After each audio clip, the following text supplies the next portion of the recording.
Fala pessoal, beleza? Bom, bem-vindos ao novo formato de aula, né, que a gente vai adotar daqui para frente. É um momento aí de incerteza, a gente não sabe até quando isso aí vai durar, certo? O que a gente sabe é que a gente tem que fazer alguma coisa, não pode ficar parado, né? E nós temos que seguir aí, tentar pelo menos manter ou chegar próximo da rotina que a gente tinha, né, a rotina de estudos, certo? Então, dando sequência aí ao que a gente tinha visto na semana passada, nas últimas semanas, né, que era a parte de refração, hoje a gente vai começar a parte de lentes esféricas, tanto lentes divergentes quanto lentes convergentes, né, que é o assunto da nossa primeira aula aqui. Bom, de forma simples aqui, como que vai funcionar?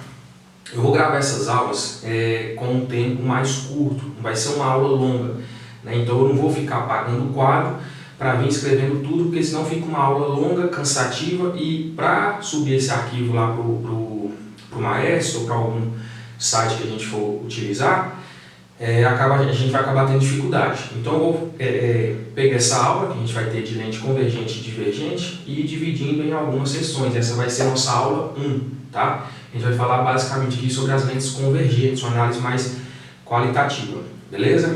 Então, eu já vou pedindo aí desculpas de antemão se o áudio não ficar tão legal. Aqui vai ter um reflexozinho por causa da janela, tá? Mas é isso, a gente vai tentando adaptar, beleza? Bom, então a gente começou a ver, né, nas últimas aulas aí sobre o fenômeno, a gente viu sobre o fenômeno da refração, que é quando um raio muda de meio de propagação, certo? E, consequentemente, altera a sua velocidade de propagação. Algumas situações eu tinha desvio do raio de luz, certo?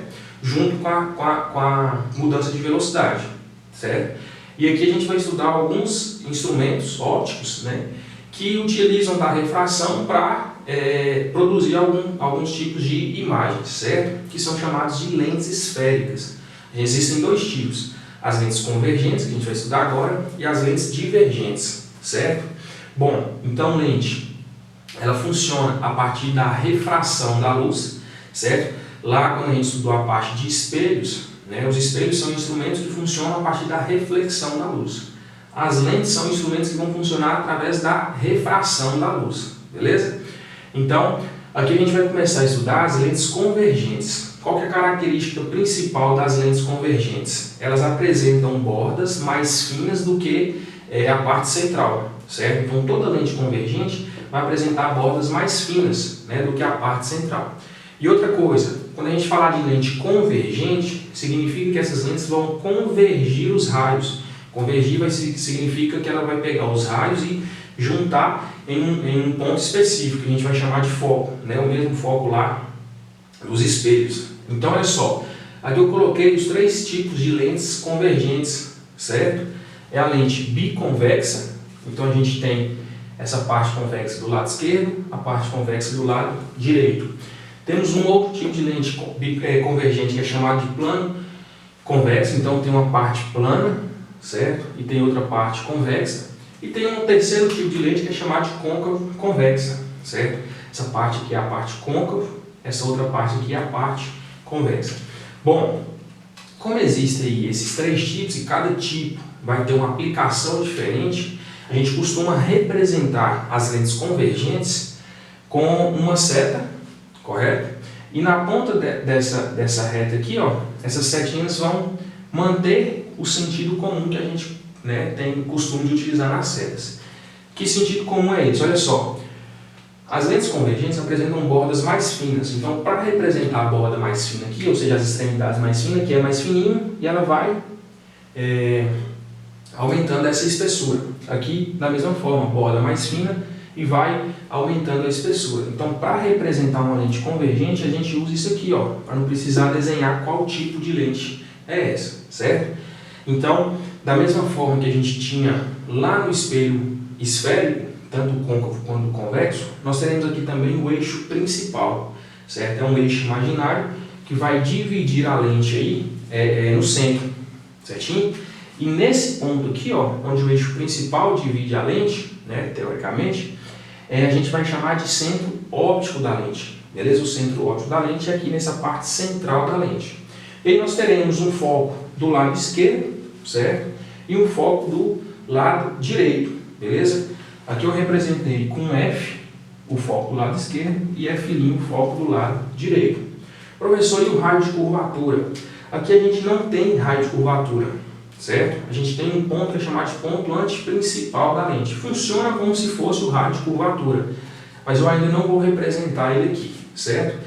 Da mesma forma que a gente tinha lá nos espelhos alguns raios para poder formar as imagens nos espelhos esféricos, aqui nas lentes nós teremos também alguns raios para poder a gente usar, né, e obter a formação da imagem nessas lentes, correto?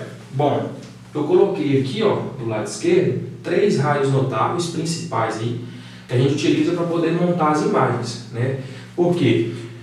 Essa parte aqui principal, inicial, desculpa, ela só está apresentando algumas características, né, das lentes convergentes. O nosso foco vai ser obter a imagem, certo? E fazer um trabalho mais analítico dessa imagem, né, com a distância do objeto à lente, a distância da imagem, qual que vai ser a ampliação que a imagem vai sofrer, beleza? Então, para isso a gente precisa saber desses raios notáveis aqui, ó. Então, os principais são, olha só, o raio que incide no centro óptico da lente, certo? Ou seja, o raio que incidir nesse ponto aqui, ó, ele vai continuar a sua trajetória sem sofrer nenhum desvio, correto? Então, olha só, como assim continuar a sua trajetória? Lembre que a gente está tratando de lentes. A lente vai permitir a passagem da luz. Por quê?